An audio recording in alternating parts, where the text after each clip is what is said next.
What's up, everybody, and welcome back to NFL Nexus. This is the spot where we skip the surface level hot takes and go way deeper into the deals, the drama, and the decisions that are really shaping the league.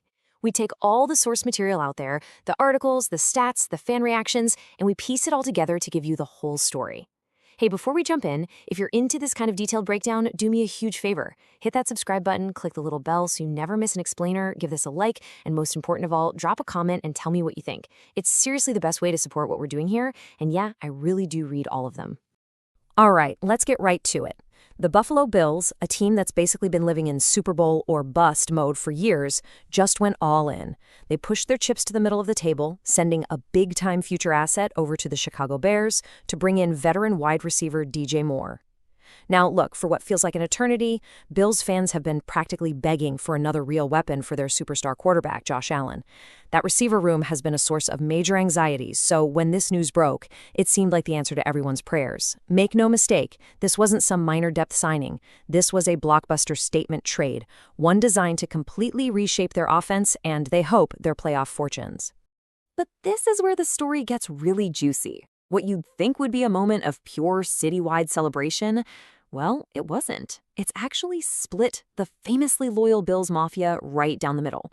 This trade has become a total lightning rod. It's created two camps, and both of them are loud. You've got the folks who think this is a genius move to win a ring right now, and then you've got the people who think it's a reckless, short-sighted disaster. So that's the big question we're going to dig into for the next few minutes. Why? Why on earth is adding a proven receiver for a top-tier quarterback causing such an insane, polarizing fight? So to really get to the bottom of all this, here's how we're going to break it down. First, we're going to look at the deal itself and that initial reaction, that whiplash moment where praise turned to panic. Then, we'll build the best possible case for DJ Moore using fan takes and some key stats. After that, we're going to flip it and dive into the other side, the high cost of the deal, which is where all the criticism is coming from. From there, we'll zoom out and look at what this trade says about the GM, Brandon Beane, and the pressure cooker he's in. And finally, we'll wrap it all up by asking what this all means for a team that is truly at a crossroads. Okay, so let's set the scene. The trade is announced. And just like you'd expect, the first reaction is pure joy. I mean, social media was just a sea of celebration. Finally, Josh Allen has another weapon. It was the move every fan had been waiting for. But that feeling of relief lasted for, I don't know, about 5 minutes. Because the second the details came out, the price the Bills paid to get more, the entire mood just did a complete 180. The party came to a screeching halt. On paper, the deal couldn't be simpler. The Bills get DJ Moore. The Bears get a 2026 second-round pick. And that's it. But that one little line item, a second-rounder, is what lit the fuse on this whole debate. All of a sudden, nobody was talking about DJ Moore's route running anymore. The conversation instantly became about value, about opportunity cost, about roster-building philosophy. See, for anyone who doesn't live and breathe this stuff, a second-round pick is a massive deal. It's not just a lottery ticket, it's considered premium currency in the NFL. It gives you a chance to draft a potential star player and have him on a super cheap, team-friendly contract for 4 years. Giving one of those up for a veteran player is always a huge decision. And in this case, it's the single reason this trade is so controversial. Okay, so before we dive headfirst into all the criticism, let's be fair. Let's build the argument for why this was an absolutely fantastic trade. Let's put ourselves in the shoes of the fans who are completely thrilled about this. Because from their point of view, this wasn't just a good move. It was a move the Bills absolutely, positively had to make if they were serious about winning a Super Bowl. Point number one, and you could argue it's the most important one, the man is an Iron Man. As this fan points out, DJ Moore just does not get hurt. Think about that for a second. We're in an era of the NFL where star receivers are constantly pulling hamstrings and missing weeks at a time. Moore's durability isn't just a nice bonus, it's a legitimate superpower. You know that old saying, the best ability is availability? It's a cliche because it's 100% true. For a team like the Bills, whose receiving core has been plagued by inconsistency, having a guy you can write into the lineup in pen for all 17 games, you just can't put a price tag on that kind of reliability. Now, this right here is a really sharp point that the optimists are holding on to. It's about the reunion between DJ Moore and the Bills' new head coach, Joe Brady. See, Brady was Moore's offensive coordinator back in Carolina, and when you look at the numbers from that season, they're pretty eye-popping. Moore's career-best numbers in things like yards per reception and average depth of target, which are basically stats that measure how much of a big play downfield threat you are, happened in Brady's offense. The thinking is that Brady knows exactly how to use him, how to get him in space. So you take that existing chemistry, and then you swap out the mediocre quarterbacks he had in Carolina for a guy like Josh Allen, the potential for an explosion is just off the charts. But, and this is a huge but, the source material we're analyzing pumps the brakes on that line of thinking, hard. The author basically warns that getting caught up in schematic fits and past chemistry is a trap. The Bills don't need a nice theory. They don't need potential. What they've been starving for over the last 2 years is simple, raw, on-the-field production. It points out that the front office has tried this before, selling fans on fancy analytics instead of just results. The argument is, who cares if it looks good on a whiteboard if it doesn't translate on Sunday? And that leads to this perfect quote that just sums it all up. The game is played on grass, not a notebook. But let's stay with the optimists for a minute. This next fan makes a very specific and very bold claim about Moore's fit. They say he's the perfect X receiver. Now, for anyone who doesn't know, the X is usually your main guy on the outside, the one who has to be the other team's best cornerback. It's a huge role, and one the Bills have struggled to fill. But this fan takes it a step further. They say there's probably not someone better in the league at turning his targets into yards. I mean, that is some seriously high praise. This is the dream scenario. Moore isn't just another guy. He's an elite, super efficient weapon who solves one of Buffalo's biggest problems. Okay, so not someone better in the league, right? That's a huge claim. And whenever you make a claim that big, you've got to back it up. Well, the source material immediately brings out the numbers. In the 2025 season, DJ Moore's yards per reception was 13.6, which is fine. It's a solid number, but was it the best in the league? Nope. Top 10? Not even close. Top 20? Keep going. He ranked 38th among all pass catchers. Now look, 38th isn't bad, but it's a long, long way from being the best. It's a splash of cold statistical reality on that very optimistic take. It's the first real crack in the pro-trade argument. And this is probably Exhibit A for the critics. To make the point that the Bills might have overpaid, the source puts Moore's 2025 season side by side with Alec Pierce, a guy who was going to be a free agent, meaning he would have cost them 0 draft picks. Just look at this. Pierce is 3 years younger. He caught 3 fewer passes than Moore, but had over 300 more yards. Pierce was averaging over 21 yards a catch to Moore's 13.6. So the question becomes pretty obvious, right? If you're looking for an efficient, big play guy, how do you justify trading a premium draft pick for an older player who was way less productive than a younger guy you could have signed for just money? That's a really tough question for the pro-Moore crowd to answer. But the supporters of this trade have a trump card. It's their answer to every single question about Moore's past production, and it's 2 words: Josh Allen. This fan gives the trade an A-, and their logic is simple and powerful. DJ Moore has spent his entire career putting up solid numbers with a revolving door of just awful quarterbacks. So the argument is, if he could do that with those guys throwing him the ball, what in the world is his ceiling with a legit top 3 quarterback in the entire league? This is what they call the Josh Allen effect. They believe the Bills didn't just trade for the guy we saw in Chicago. They traded for the potential of who he can become with an elite QB. They see a top 13 receiver just waiting to be unleashed. But again, the source material steps in to be the voice of reason, pulling the conversation back from what could be to what has actually happened. It looks at that top 13 receiver claim and says, hold on a second.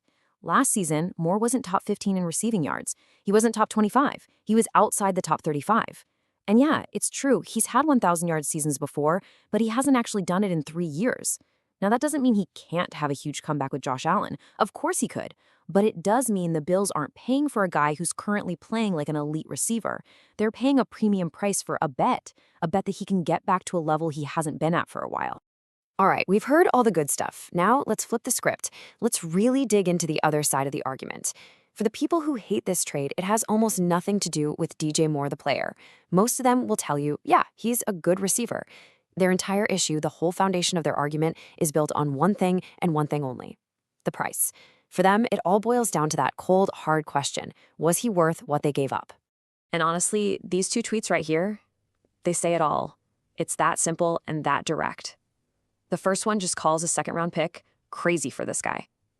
The second one perfectly sums up the most common feeling out there. I like the player a lot, but I hate the price. That's it. That's the entire argument in a nutshell. These aren't DJ Moore haters. They're just people who believe that in their desperation to get Josh Allen some help, the Bills made a bad business decision and paid way, way too much. And look, it's really important to get this. This isn't just some small group of angry fans on Twitter. The source makes it clear that a ton of respected, professional media analysts, the guys who get paid to analyze the draft, the salary cap, and trades, they all agree with the critics. The general consensus around the league was that the Bears basically took the Bills to the cleaners on this one. The national story became, yeah, DJ Moore's a good player, but the Bills got absolutely fleeced. Of course, the pro-trade crowd has a very logical defense against the overpay argument, and this tweet sums it up perfectly. The question is, are you really going to find a receiver as good and as proven as DJ Moore with the 60th pick in the draft? And the implied answer is a big, fat no. It's the classic bird in the hand is worth two in the bush argument. Why take a gamble on some college kid who could be a total bust when you can get a known quantity, a proven veteran who you know can step in and help you in games from day one? It's a fair point. But here's a twist you might not have considered. The article brings in some expert analysis that completely changes the conversation. It introduces this idea of a draft sweet spot. See, every draft class is different, and according to top experts like Daniel Jeremiah, the 2026 draft is projected to be incredibly deep, right in the 50 to 75 pick range. And where will the Bills' pick likely land? Probably around number 60. So they didn't just trade a second-round pick. They traded a pick that lands smack in the middle of the most valuable part of that entire draft. So it reframes the whole thing. It wasn't just giving up a chance at a rookie, it was giving up a chance at a potential star from the deepest part of the talent pool. Okay, for this next part, we gotta pull the camera way back. Let's zoom out from DJ Moore and the second-round pick for a minute. Because what if this trade isn't really about either of them? What if this move tells us less about the player they got and more about the general manager, Brandon Beane, and the incredibly tight spot he's in?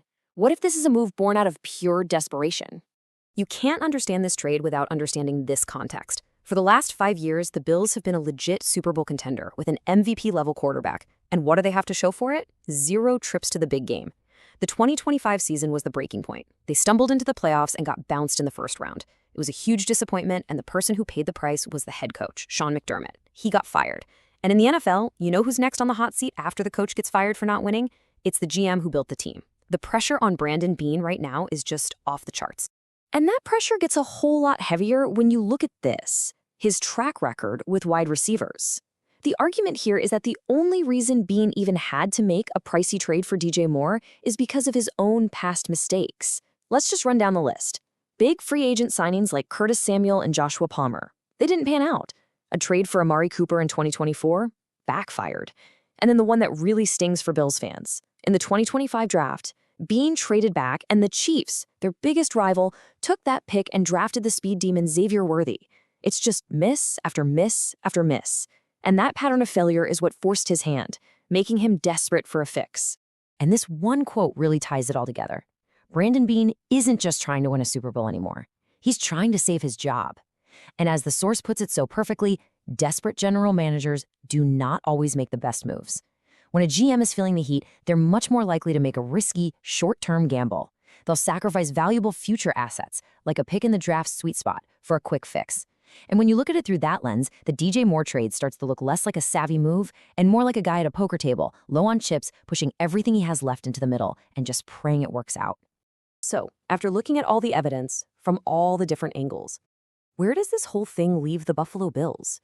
Well, it feels like this one trade for one player has become a symbol for the entire franchise. They are standing at a fork in the road, and this one move could send them down one of two very, very different paths. So we're left with this one massive hanging question. Is DJ Moore the savior? Is he the final piece of the puzzle who's going to elevate Josh Allen and finally bring a Super Bowl parade to Buffalo? Or is this trade just a symptom of a bigger problem? Is it the last desperate mistake from a front office that's run out of ideas? A move that will ultimately slam their championship window shut for good? The truth is, nobody knows. We won't know the answer for a long time. But the battle lines are drawn, and the stakes for this franchise could not possibly be higher.